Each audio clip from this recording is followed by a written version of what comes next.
¿Me confirman, por favor, que puedan observar? Sí, profe. Bien. El día de hoy, entonces, vamos a avanzar un poquito y vamos a hablar de este tema, cantidades molares parciales.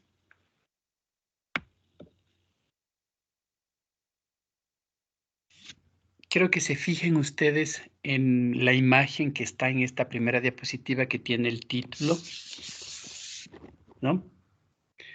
Y justamente lo que vamos a verificar a partir del día de hoy son justamente lo que conocemos como cantidades molares parciales, ¿no? Tomando en cuenta lo siguiente, si nos fijamos en la imagen que tenemos en la parte de la mitad hacia abajo, vámonos a ir ubicando en cada uno de estas partes de la imagen, ¿no? Entonces quiero que se fijen en lo que se presenta, ¿no? En la primera parte tenemos un recipiente que contiene esferas de varios colores, ¿no? Concretamente de un color anaranjado, azul y verde. Y en los posteriores recipientes, digamos así, en el recipiente 1, en el recipiente 2 y el recipiente 3 que yo estoy colocando aquí, tenemos esferas solamente de un color, ¿no? En este caso, pues este gráfico, ¿no? Nos recuerda seguramente a este gráfico o diagrama que habrán visto ustedes cuando se habla de gases sobre todo, ¿no?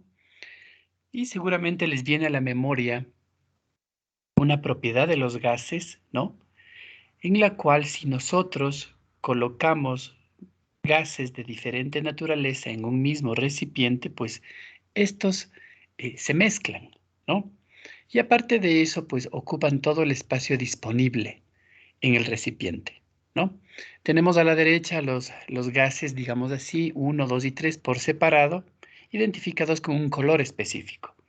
Y tenemos en el primer recipiente, pues, la sumatoria de estos tres en un solo recipiente. Bien, esto es una analogía a lo que vamos nosotros a ver en cantidades molares parciales. Ahora, seguramente ustedes cuando estudiaron el estado gaseoso, ya sea en el colegio o en la universidad, les explicaron que ciertas propiedades, como por ejemplo las presiones, ¿no?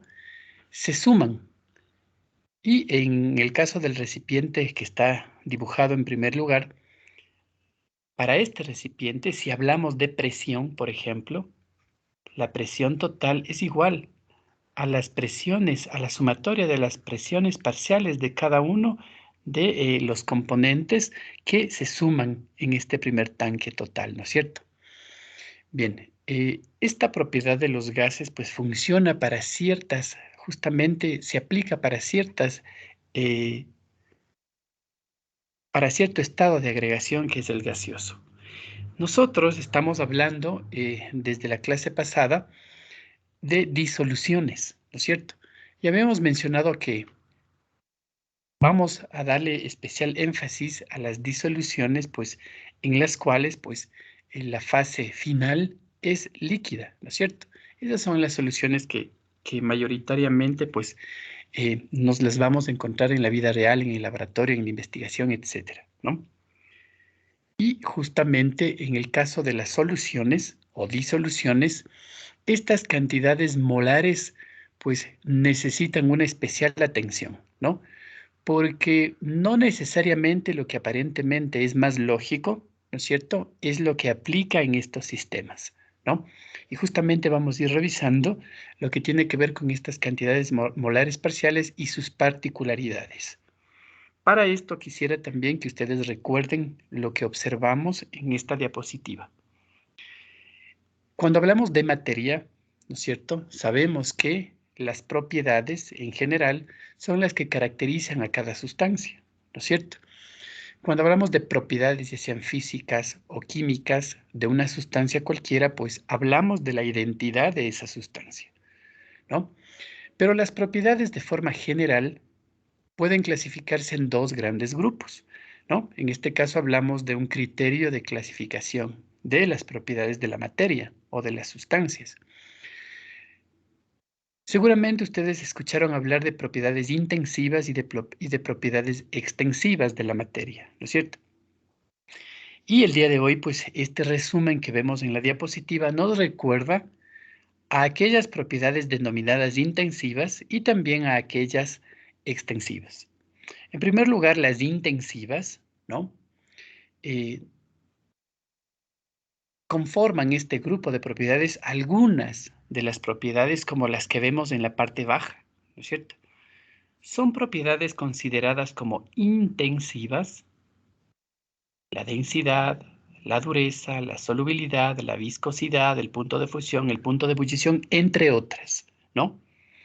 Ahora, las propiedades intensivas nos ayudan a distinguir unas sustancias de otras que pueden ser parecidas incluso, y la característica más importante de las intensivas: no dependen de la cantidad de materia presente, ¿no es cierto?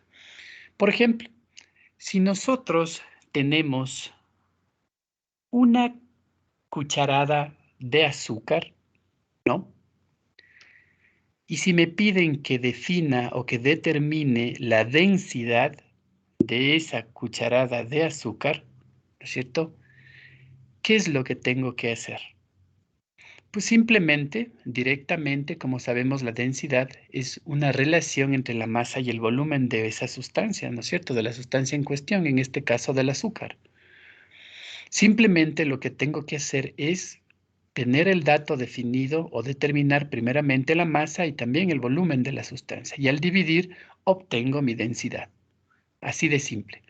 Pero si yo tengo un bolquete, ¿no es cierto?, cargado de azúcar, y quiero determinar la densidad de esa cantidad de azúcar, pues si sigo el mismo procedimiento de determinar primero una masa, determinar un volumen y dividir, pues me va a salir el valor exactamente igual al que determiné en esa pequeña cucharada, ¿no es cierto? La densidad es una propiedad intensiva, no depende de la cantidad de materia, al igual que la dureza, ¿no? Al igual que la solubilidad, igualmente el punto de fusión y el punto de ebullición. Un litro de agua hierve a 100 grados centígrados aproximadamente, ¿no es cierto? Un galón de agua hierve a esa misma temperatura. Un metro cúbico de agua hierve a la misma temperatura. No depende de la cantidad de materia, por eso son intensivas. Lo contrario sucede con las propiedades extensivas, ¿no? En este caso,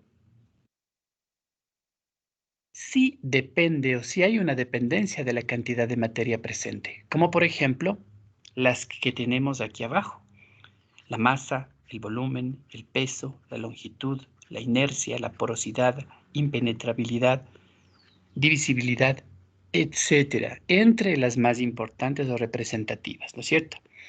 Es obvio que a más masa, eh, a mayor cantidad de materia, pues vamos a tener más masa, obviamente. A mayor el volumen, ¿no? A mayor volumen, pues obviamente vamos a tener mayor cantidad de materia. El peso es lo mismo, ¿no? Lo mismo pasa con la longitud y con el resto de propiedades que se están poniendo aquí como ejemplos. Sí depende de la cantidad de materia, ¿no? La masa de azúcar contenida en una cuchara es ínfima si comparamos con la masa contenida en ese bolquete que habíamos mencionado en el primer ejemplo. Si hay variación, si hay diferencia, porque en este caso la masa depende de la cantidad de materia presente, ¿no? Bien. Existen muchas otras propiedades más de la materia, tanto intensivas como extensivas, ¿no? Entonces, muchísimas más, ¿no? Estas son algunas de las representativas. Esto lo puse aquí pues para recordar, porque justamente vamos a hablar y vamos a utilizar estos términos de intensivas, de extensivas, y más vale que lo tengan en mente, ¿no es cierto? Bien. Avanzando un poquito nos encontramos con una definición. ¿Qué es una cantidad molar parcial en sí? Justamente el tema de hoy. Pues nosotros tenemos una definición tratando de que sea lo más clara posible, ¿no? Una propiedad molar parcial es una cuantificación, ¿no es cierto? Es una cantidad, digamos así, que indica los cambios en la composición molar de una mezcla, ¿no es cierto?, a temperatura y presión constantes, ¿ya? Entonces, es una cuantificación o una cantidad que nos indica los cambios en la composición molar de una mezcla. Es decir, cuando hablamos de cantidad molar parcial, quiere decir necesariamente que vamos a hablar de mezclas, ¿no? De varias sustancias que están en mezcla, ya sea en el estado líquido o en el estado gaseoso, ¿no? Vamos a empezar haciendo énfasis en el estado líquido, ¿no? Porque el tema dentro del cual vemos las cantidades molares parciales es justamente, o son justamente las disoluciones, ¿no es cierto? Bien, avanzando un poquito lo que anotamos en la diapositiva nos dice que esto es válido, la propiedad, la definición que estamos aplicando, para el cálculo de variables termodinámicas dependientes de sus propiedades extensivas, ¿ya? Variables termodinámicas se refieren, pues, a propiedades termodinámicas de la materia también, como por ejemplo el volumen molar, la entalpía, la entropía, entre otras, ¿no? Entonces esas son propiedades termodinámicas.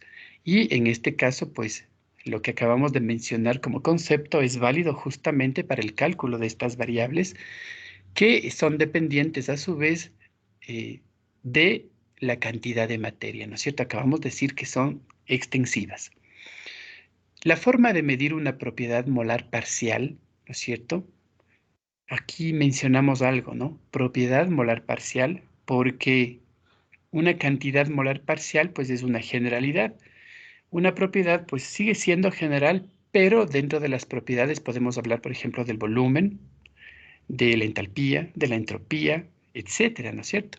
Entonces, eh, la forma de medir una propiedad molar parcial, pues depende justamente de los componentes que estén involucrados en esa mezcla, ¿no? Y obviamente de la variación de la composición molar de esa mezcla, ¿no? En el momento de hacer el cálculo. Las magnitudes molares parciales se usan normalmente, se habla de magnitudes molares parciales, ¿no? Que una magnitud es una cantidad igualmente, ¿no es cierto? Se puede definir como lo mismo una cantidad molar, una magnitud molar, es lo mismo, ¿no? Recuerden cuando estudiamos eh, las unidades, las magnitudes fundamentales, ¿no es cierto? Entonces, una magnitud es una propiedad en realidad, ¿no es cierto? Es una cantidad, una magnitud. Bien, en este sentido, pues las cantidades o las magnitudes molares parciales se usan básicamente en mezclas, ¿no? Se aplica en mezclas porque si hablamos de sustancias puras, pues nada estaría mezclado, estaríamos hablando de una única sustancia. En este caso se aplica a mezclas, pues justamente para indicar si existe o no aditividad. Aditivo quiere decir relacionado con la suma, con la adición, ¿no? Entonces, con la posibilidad de que se puedan sumar, ¿no? Y dar un resultado matemáticamente esperado, ¿no? En función de estas magnitudes molares, ¿no? Eh, la propiedad de la mezcla normalmente no es igual a la suma, ¿no? De las propiedades de los componentes puros que estamos mezclando.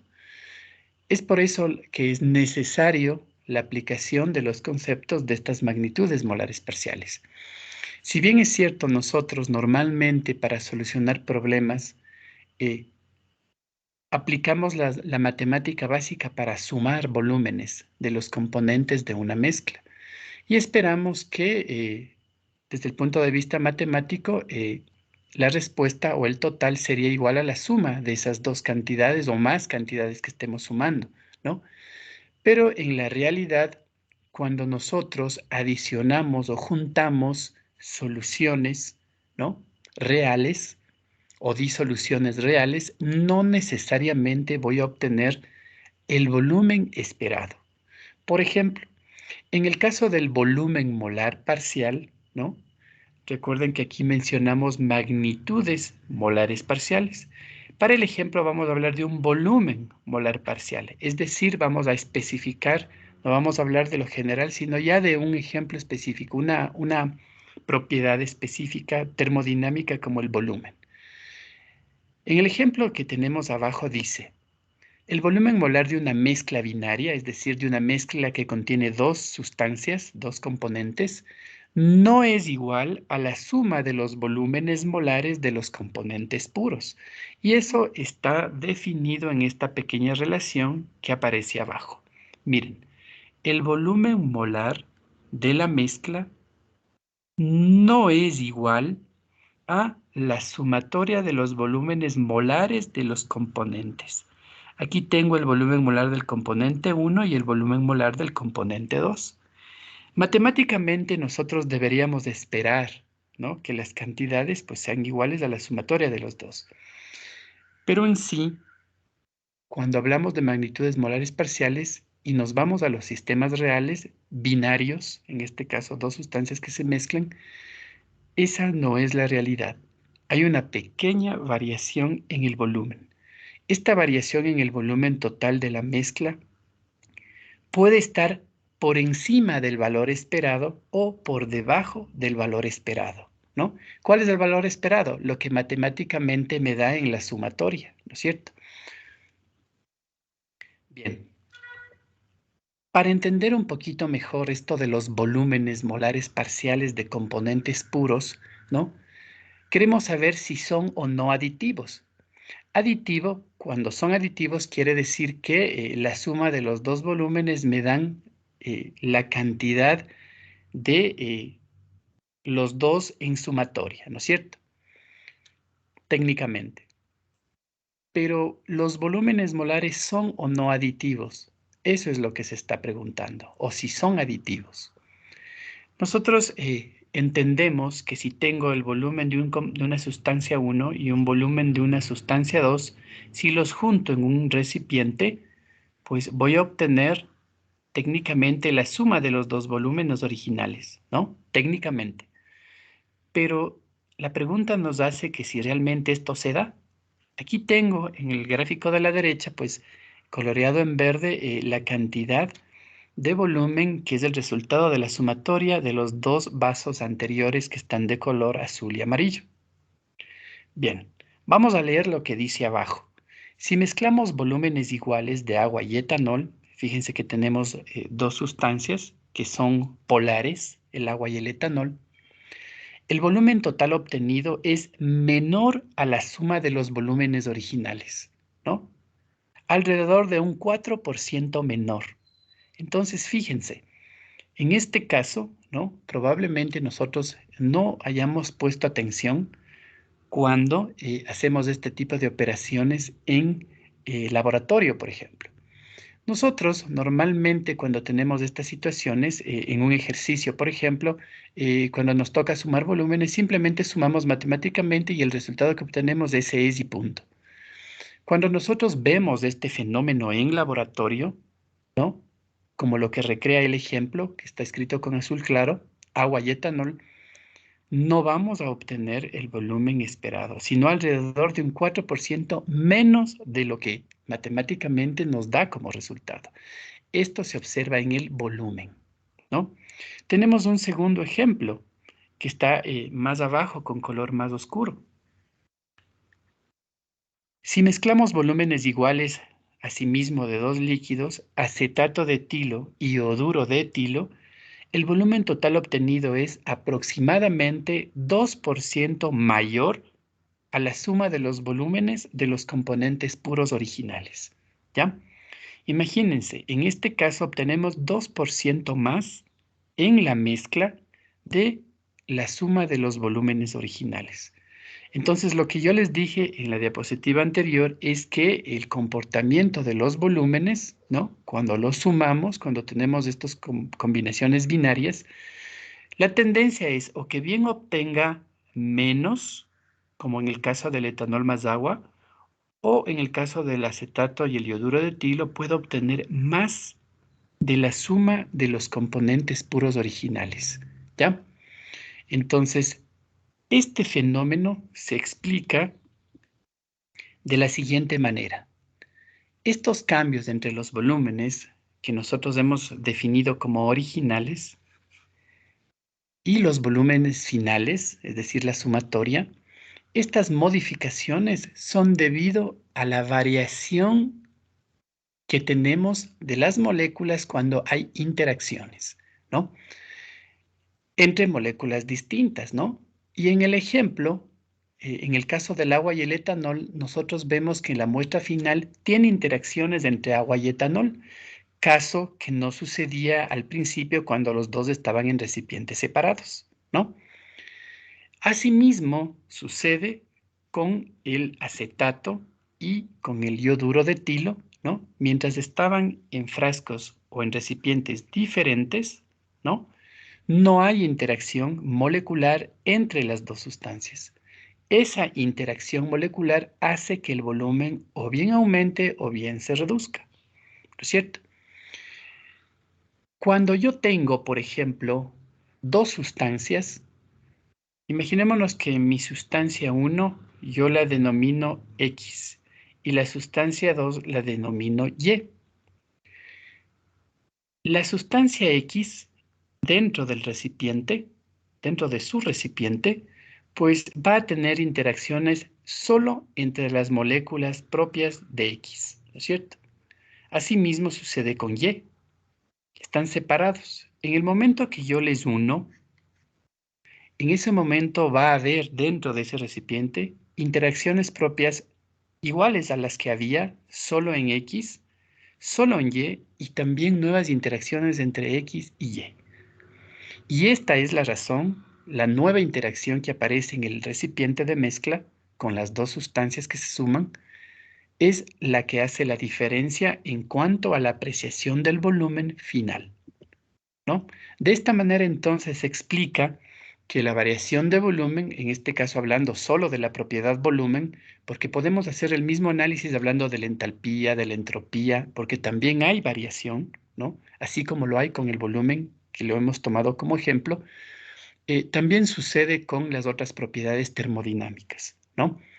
En este sentido, nos damos cuenta que las interacciones moleculares nuevas, ¿no es cierto?, originan este desfase o variación entre los volúmenes finales o en los volúmenes finales. Bien, dicho esto, ¿no es cierto?, teniendo ya en mente este preámbulo de este fenómeno que se observa con las magnitudes cuando tenemos mezclas, proseguimos adentrándonos un poquito más en el razonamiento de las propiedades o de las cantidades molares parciales, ¿no? Vamos a ser un poquito más específicos con lo que vamos a ver a continuación. Vamos a tomar como ejemplo también, o como eh, para el análisis, vamos a revisar lo que dice esta diapositiva. Una propiedad termodinámica extensiva X, ¿no es cierto? X la vamos a denominar o la vamos a reconocer en este caso como una propiedad termodinámica extensiva, ¿no? De un sistema monocomponente monofásico. Es decir, nuestro sistema, que vamos a tomar como ejemplo, tiene un solo componente. Eso quiere decir monocomponente, ¿no es cierto? Pero también es monofásico. Eso quiere decir que está en una sola fase o estado de agregación, ¿no? Nos dice que es una función de dos propiedades intensivas independientes, ¿no? Y también de la cantidad, déjeme un ratito, conecto el cargador. Listo. Entonces, Nos dice que una propiedad termodinámica X, que en este caso la identificamos como X, ¿no es cierto?, de un sistema monocomponente y monofásico es una función de dos propiedades intensivas independientes y también de la cantidad de sustancia del sistema. ¿Ya? Ahora, avanzamos un poquito en el ejemplo. Eligiendo como variables independientes, que hemos mencionado acá en el párrafo anterior, a la presión y a la temperatura. Estas van a ser mis dos variables independientes, ¿no? Propiedades independientes, la presión y la temperatura, ¿no? Y obviamente acá, como nos decía, cantidad de sustancia del sistema, pues vamos a tomar en cuenta también el número de moles como medida de cantidad de sustancia en este caso, ¿no? En ese caso tendremos que la propiedad termodinámica extensiva X, ¿no es cierto?, en este sistema monocomponente es igual a esa propiedad intensiva en función de la temperatura, de la presión y de, en este caso, el número de moles de esa sustancia. Esto en un sistema monocomponente, porque aquí no hay mayor problema, ¿no es cierto? Estamos hablando de el caso en el que tengo una sustancia, ¿no es cierto?, que la podemos denominar sustancia X, que está en un recipiente. En este caso, pues solo habrá interacción entre las mismas moléculas de X, ¿no es cierto? No hay nada más. Es un sistema monocomponente y monofásico. Nada complejo, nada difícil. En este caso, pues, obviamente que la propiedad extensiva X, pues será igual, ¿no?, a la misma propiedad extensiva, perdón, en función de la temperatura, la presión y también el número de moles. Ahora, si variamos un poquito el ejemplo o las condiciones del ejemplo, para un sistema multicomponente es un sistema que tiene más de un componente, de dos en adelante, ¿no? Ese es un sistema multicomponente. Monofásico, en este caso también mantenemos la parte monofásica, es decir, en un solo estado de agregación, pero en este caso tiene más de un componente, de dos o más. En este caso, la propiedad extensiva X será función de la temperatura, de la presión, tal cual como en el sistema monocomponente, pero también será o estará en función del número de moles de cada componente. Obviamente, porque aquí ya tenemos más de un componente, ¿no? Y esto se expresa como aparece aquí, ¿no? Miren, habíamos dicho que esto sucedía en un sistema monocomponente, ¿no es cierto? Pero como tenemos más de un componente, ahora vamos a especificar el número de moles de cada uno. N sub i representa, en este caso, I al número de componentes. Es por eso que aquí entre paréntesis ponemos que I puede ser igual a 1, a 2, a 3, a 4, hasta K componentes. Es decir, por no decir N componentes, porque N ya es número de moles, para no repetir N otra vez, ¿no? Hasta K componentes o Z componentes o como sea, número de componentes, ¿no? Entonces, miren, en este caso, pues, las condiciones varían un poco, porque a pesar de ser un sistema monofásico, tiene varios componentes, ¿no? Y tendremos que la propiedad extensiva X será igual a la misma propiedad extensiva en función de temperatura, presión, que eran constantes, ¿se acuerdan? Y el número de moles de cada componente.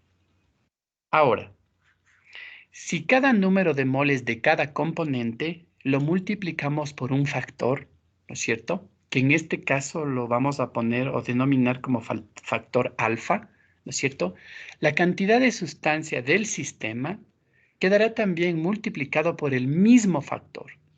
Y así también la propiedad extensiva X original de la que estamos hablando en el ejemplo. Quedándonos la relación que anotamos hace un rato de la siguiente manera. Tengo mi propiedad extensiva en función de la temperatura y la presión y tenemos nosotros, fíjense, a nuestro número de moles de cada componente multiplicado por ese factor alfa que habíamos mencionado, ¿no es cierto? Y esto también puede escribirse como tenemos acá, ¿no? Recuerden que si nosotros estábamos multiplicando a cada componente, a cada cantidad de moles de cada componente por un factor, da lo mismo que escribir como lo tenemos acá, ¿no? Tenemos entonces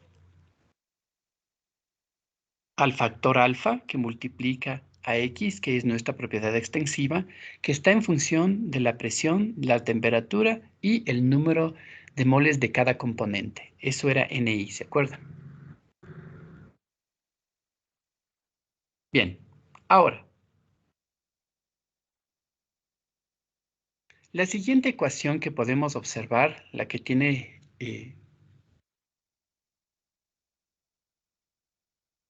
el número 1, ¿no?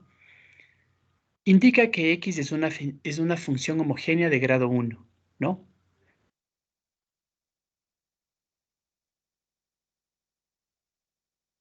Empezando desde aquí, ¿no? Que nos damos cuenta que es lo mismo que tenemos acá, pero es simplemente escrito de otra forma. Bien, es de grado 1 en los NI componentes, ¿no? Y nosotros podemos reescribir la relación como observamos aquí, ¿no? X, que es nuestra eh, propiedad extensiva, ¿no es cierto? Es igual a la derivada de esa misma propiedad en función, ¿no es cierto?, de cada uno de los componentes, ¿no?, que se suman, ¿no? Si nos damos cuenta que vamos desde N1, que representa el primer componente, luego tendremos la derivada de X en función de X de N2, N3, etcétera, hasta Nk, ¿no es cierto? Eso quiere decir lo que aparece aquí, ¿no? Y asimismo escrito de forma general. Y lo de arriba también equivale a decir lo que tenemos aquí abajo, ¿no? La propiedad extensiva X es igual a la sumatoria, ¿no es cierto?, de los componentes, desde el componente 1 hasta el componente K, multiplicado por el número de moles de cada uno de los componentes, ¿no? Asimismo, multiplicado por la derivada de la propiedad extensiva X en función del número de moles de cada uno de los componentes y de la misma manera como habíamos mencionado, en función de la temperatura, de la presión y del número de moles, ¿no? De esta manera nosotros llegamos a una generalidad o a una forma de expresar justamente cómo las propiedades extensivas varían en función de los componentes. La propiedad molar parcial XY, ahora vamos a referirnos a X sub I, ¿no?, con esta línea encima, ¿no?, de esta manera como una propiedad molar parcial, ¿no? En este caso sub I quiere decir pues para una sustancia I, ¿no?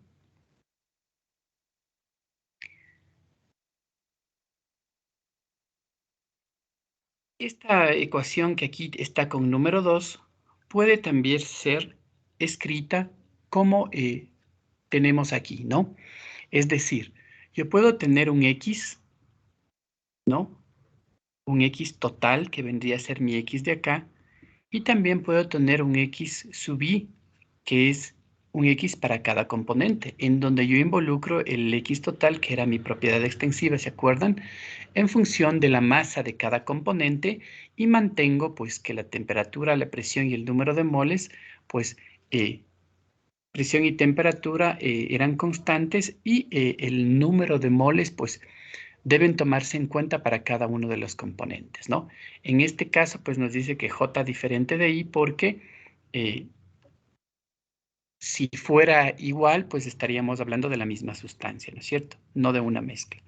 En este caso, la propiedad molar parcial X sub I, ¿no?, lo que tenemos aquí, es una propiedad de la mezcla y no simplemente una propiedad del componente I, como nos podemos dar cuenta de acuerdo a la relación 3, ¿no? Depende, pues, entonces, de forma general, de la temperatura, de la presión y de la composición de la mezcla.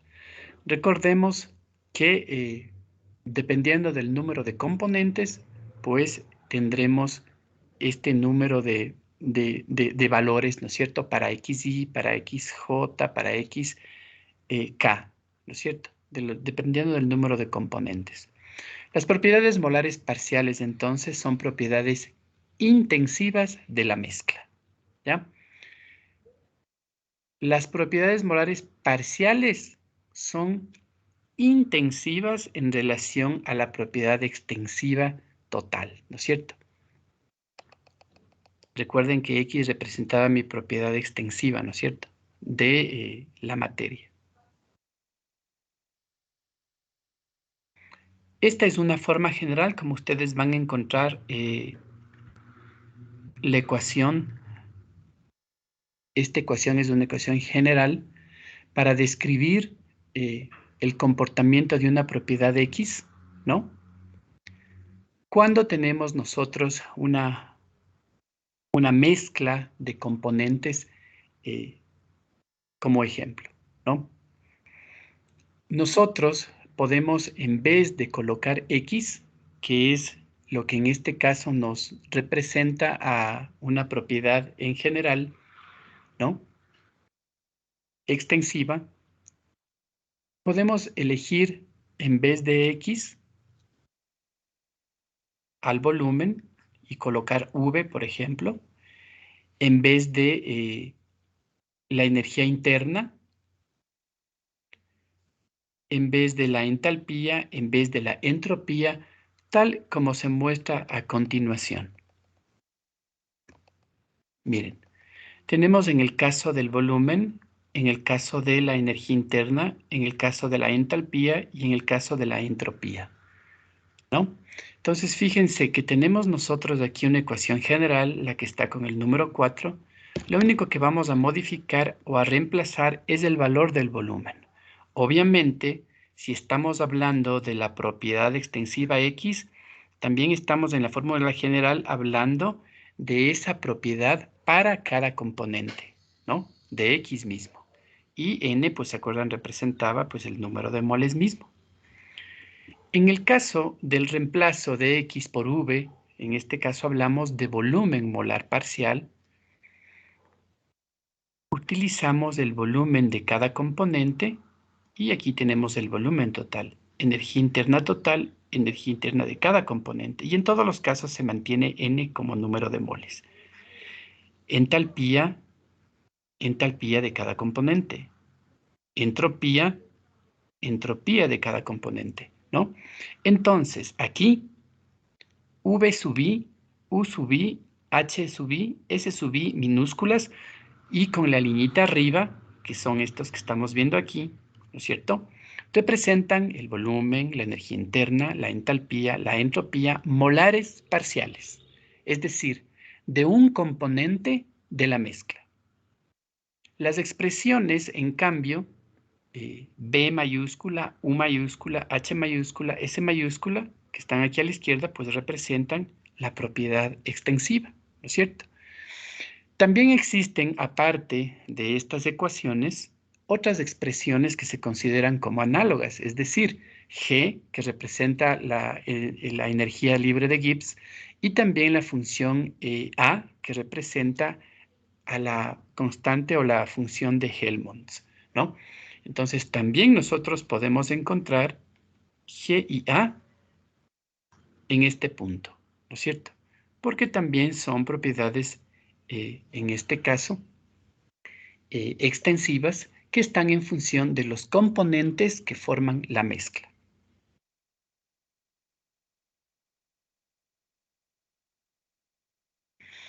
Bien, aquí tenemos una especificación o tomamos como primer ejemplo el volumen molar parcial, ¿no? Y obviamente el volumen total de la mezcla.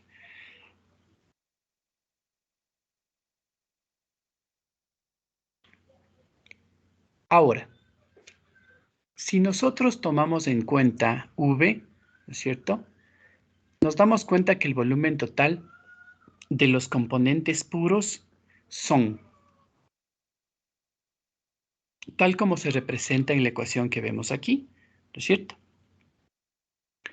Y fíjense de la diferencia con la ecuación que tenemos abajo, que es así, es igual a la del volumen de mezcla que observamos acá. Ahí está, ¿no es cierto? Nosotros tenemos aquí V del componente puro, ¿ya? Y acá tenemos V de mezcla o volumen de la mezcla. Para nosotros determinar el volumen de un componente puro, utilizamos la misma relación, fíjense, pero vamos a utilizar el volumen específico molar del componente puro I, ¿ya? Y en el caso de la ecuación de abajo, fíjense, que es para el volumen de mezcla, utilizamos V sub I minúscula con la rayita arriba, que es el volumen molar parcial del componente I en la mezcla, ¿ya? Entonces, en el primer caso tenemos el volumen del componente puro I y el otro el volumen parcial del componente I en la mezcla, ¿ya? Normalmente se puede determinar el cambio de volumen debido a la mezcla con la ecuación que observamos acá al final, ¿no? Fíjense que delta V de la mezcla quiere decir la diferencia entre estos dos, ¿no?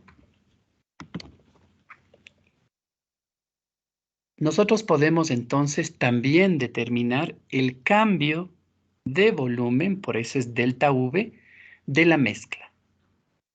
De esta forma simple. Si conocemos los valores de volumen de mezcla y de volumen de componente puro, delta V es justamente esa resta. Aquí simplemente está en función de los valores que observamos en las dos ecuaciones anteriores, ¿no? Si se dan cuenta, ¿no? Es la resta simplemente. Y aquí, pues digamos que está un poco sintetizado o un poco simplificada la ecuación anterior, ¿no? O la que está en el medio, en la parte baja. De esta manera podemos nosotros determinar la diferencia o el cambio de volumen debido a la mezcla. Entonces, aquí justamente nosotros podemos definir o determinar aquel volumen que nosotros mencionamos que en el caso del agua y el etanol aparecía 4% menor, ¿se acuerdan? Y en el caso del acetato y el yoduro de etilo que aparecía 2% mayor que el volumen de los componentes puros originales. Gracias a esta ecuación, entonces, nosotros podemos observar o podemos determinar más bien la diferencia de volumen de mezcla, ¿no?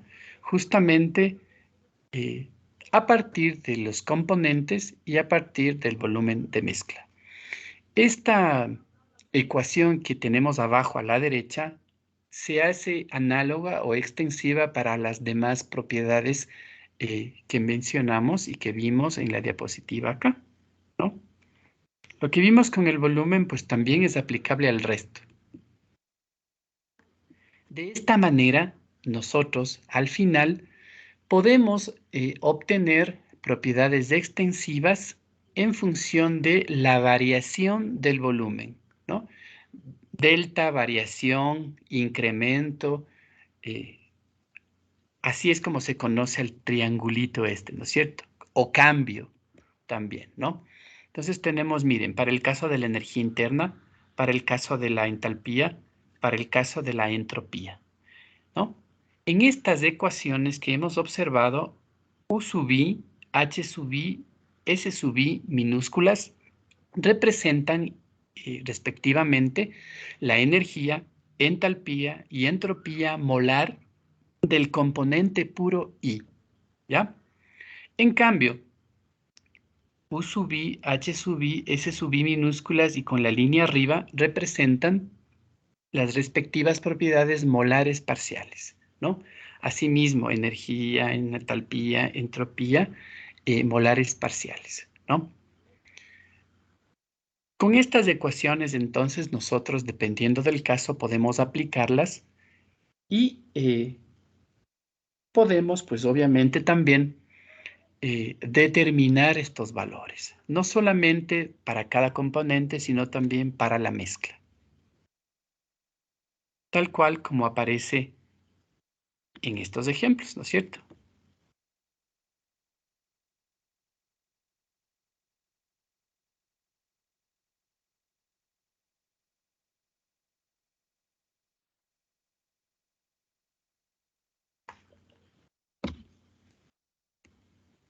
Bien, y de esta manera, pues nosotros nos ubicamos para poder, con la aplicación de las ecuaciones que aparecen aquí, que se han definido, podemos nosotros resolver ejercicios para definir y para calcular cantidades molares parciales, ¿no?